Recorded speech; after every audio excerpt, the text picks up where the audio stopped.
Hello, students. Happy Monday. I hope you all had a great weekend. This week, we are finishing our book, Fight Club.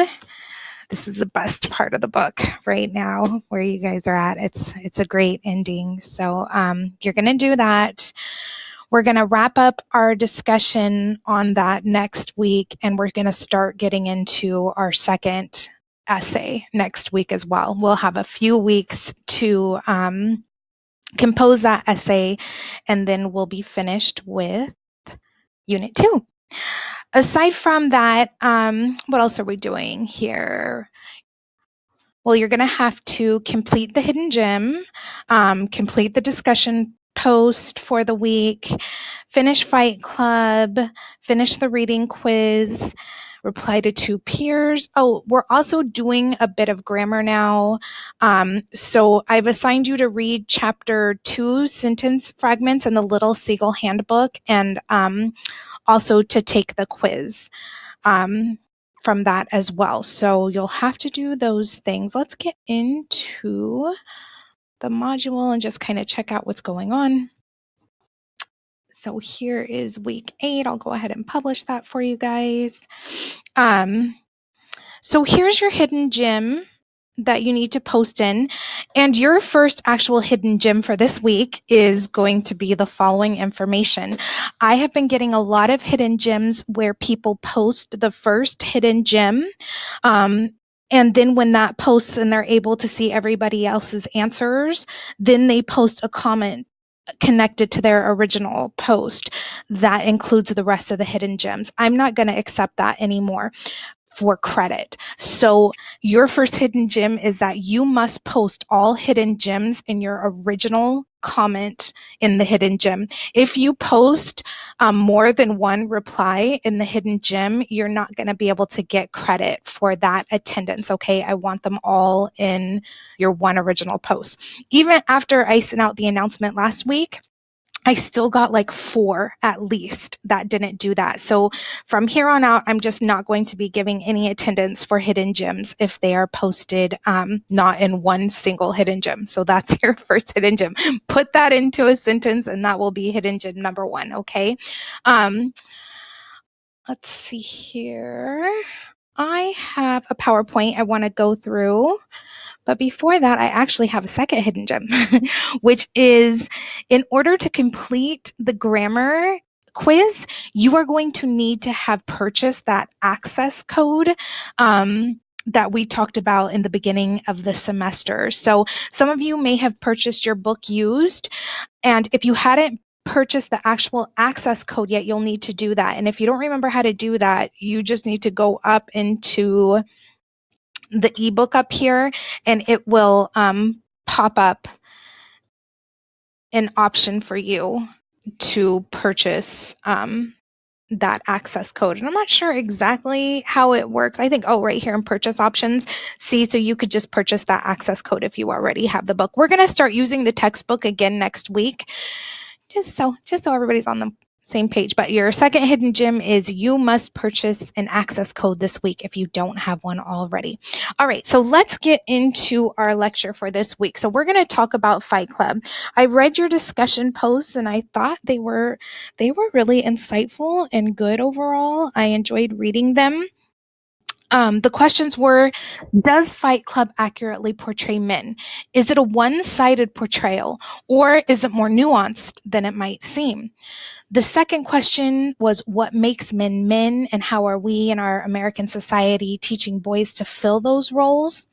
And the third question is, do you think we live in a confusing time in terms of gender identity in general? Do you think that our definition of a real man or a real woman might be different today from what your parents or your grandparents considered? Why or why not? So I'm going to sum up kind of what you guys said. I went through and read all of your responses, and it seemed to be a general consensus that society's definition of what makes a man man is still that stereotypical masculinity that came from our parents and our grandparents' generation, which so almost all of you wrote that being a man meant that you were tough.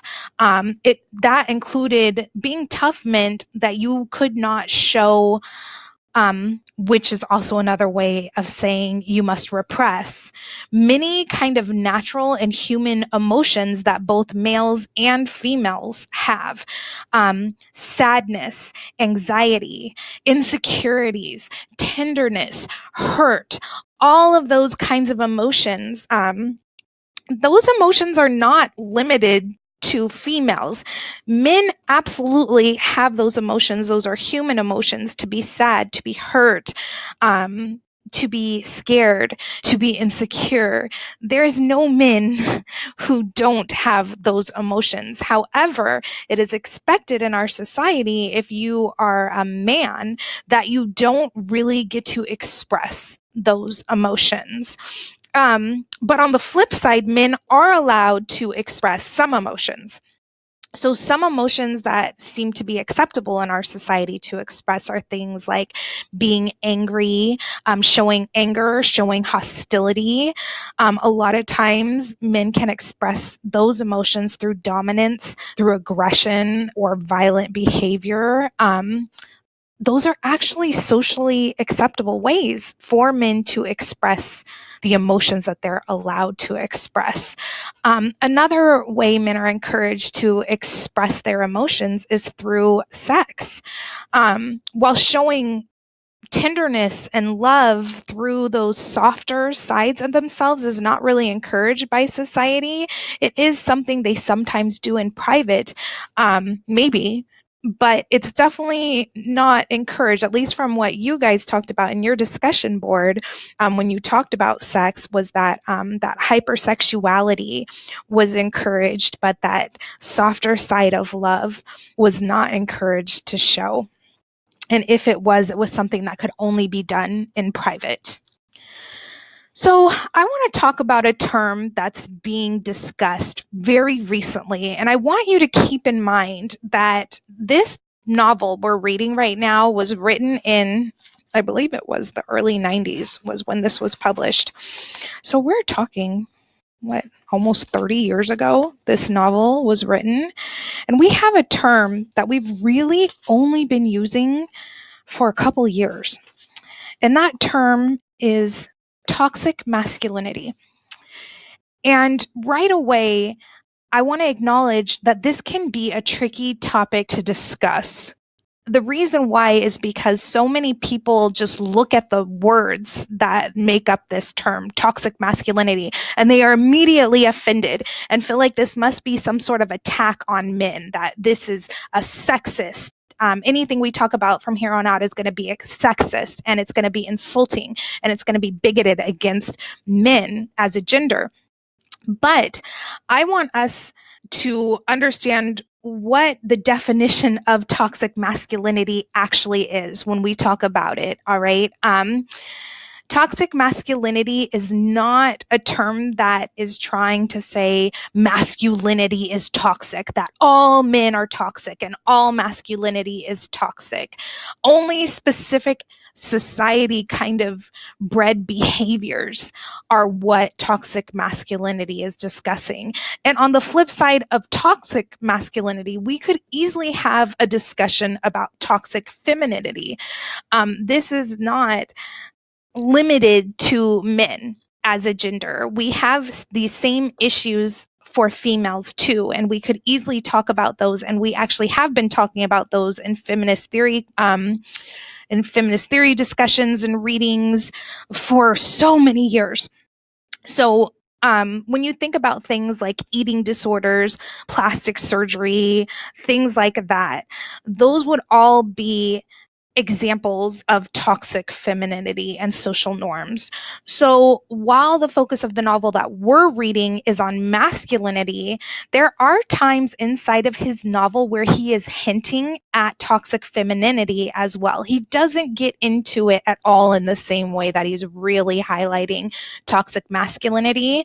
But if you think about what he's making the explosives from, and that is the fat that is sucked out of rich women in liposuction procedures, right? And clearly he's hinting at his disgust with society telling women that they're not good enough, that they need to go get these extreme and invasive surgeries to be, to feel like they are meeting the expectations of society in being a woman, right? So he does hint at it in his novel, both sides of this, but really what his book definitely has larger themes of is toxic masculinity. So let's get into that. The definition of it. Toxic masculinity is something that is cultural. So it is a social conditioning of men to believe that in order to be men, they must repress very important aspects of their identities and emotions while emphasizing other aspects like aggression, violence, and hypersexuality if they want to be real or good men. And we start this conditioning from very early in childhood. And you guys did a great job of giving me some quotes. I took all of these quotes out of examples from your discussion post. So somebody wrote like when they were a child or what they witnessed young boys being told, like to suck it up, don't be a wuss, or okay, you Sally, right? So stop showing your emotion, right? Suck it up. Why are you showing your emotions right now? You can't do that if you're going to be a man. Don't be a wuss. And a wuss, of course, is another way of saying vagina, which is very feminine, right? So if you are showing emotion, then you are being a female instead of a male. That's what this is telling boys right here. And okay, you Sally. Sally is obviously a female name. And if a boy is not behaving like a man, if they are showing their emotions or showing their pain, then we will let them know that they are being women and not, in fact, acting like men as they should. So male children are often praised for showing their dominance, their aggression, and violence. And at the same time, they are chastised and belittled for showing any softer and emotional sides or pain, which are all natural feelings. Those are emotions that every human being has, not just women. So why, as a society, are we telling boys that it isn't natural for them to have those feelings, that only girls have those feelings? And if they have them, they really need to cover them up and not let other people know that they are having these normal, natural feelings, because that is only feminine and not something that men should do. There are popular social activities for male children that are much more violent and aggressive than the same than activities we have for female children, right? So boys are put into, so many of you guys talked about baseball, football. There was a lot of discussion about football, and that several people in class posted about how they were praised when they showed really strong aggression and violence on the field or during playtime as children from the adults and their peers, where they were chastised if they were showing the softer sides again. So posters specifically, or students specifically posted about, hitting somebody really, really hard on the football field, hitting them, and knocking the wind out of them, or just being especially strong and domineering and violent, and that they would be told by adults like they would be praised for being that way. So what the author is doing in this novel is he is definitely, and we talked about this, that artists will hold a mirror up to society. That's what the writer does, to point out issues within that day's society. So when the author wrote this, to point out issues that are not necessarily being addressed, but are deeply ingrained and problematic within society. So we need to think back to the 1990s and everything that the author is holding a mirror up to. And it's important to understand that in the 1990s, now I was in high school in the 1990s, and I can tell you we were not having these conversations that we're having now. So we are 30 years down the road, and we are definitely having these conversations right now about gender identity, toxic masculinity, and if it's healthy to condition our boys, our American children, and if it's even healthy for our females, for our girls and our women in society to put these kinds of expectations on men. So there's that current debate going on right now. One of the questions is, are men violent and aggressive by nature? Or is this a societal conditioning that is making men more aggressive and violent than women? So that is up for debate right now. It's being discussed constantly. Another question that is being talked about right now that this book brought up 30 years ago, does society's expectations and conditions of masculinity that are being put on our boys and girls, is it causing mental harm for at least a large percentage of boys and men, if not all of them? So does telling boys and men that the acceptable thing to do is to repress their emotions, is that unhealthy? And is that in fact harmful to some extent, to make men feel like they cannot express the softer side of their natural emotions? So is that something that could possibly be causing mental illness?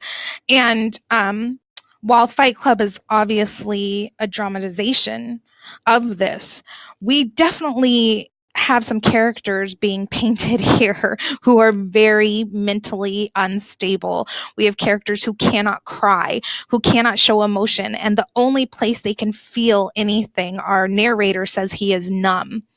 And the only time he feels is when he's fighting. So that ultra aggressive behavior, that ultra violence to the extreme, he doesn't know how to express himself in any other ways besides violence, because that's what he's been conditioned to. But he has to do it to the extreme because he has to get all of his emotions out in that one form, right? And it doesn't feel safe for him to cry. And the only place he can go to cry is to these support groups. And he's willing to lie and go that far. And it says that the only way he can sleep is if he cries. So all of these suppressed emotions inside of him just eating at him to the point where he cannot sleep until he gets these emotions out, right? And he has to go to support groups to do that. If we think about the media that our children are surrounded by, He-Man, John Wayne, G.I. Joe, Grand Theft Auto, right? All of these things. These are very masculine representations that our children are consuming every single day, constantly, that is what it means to be a man, aside from just what they're taught by the adults who surround them, right? So they're getting it from society at every single angle.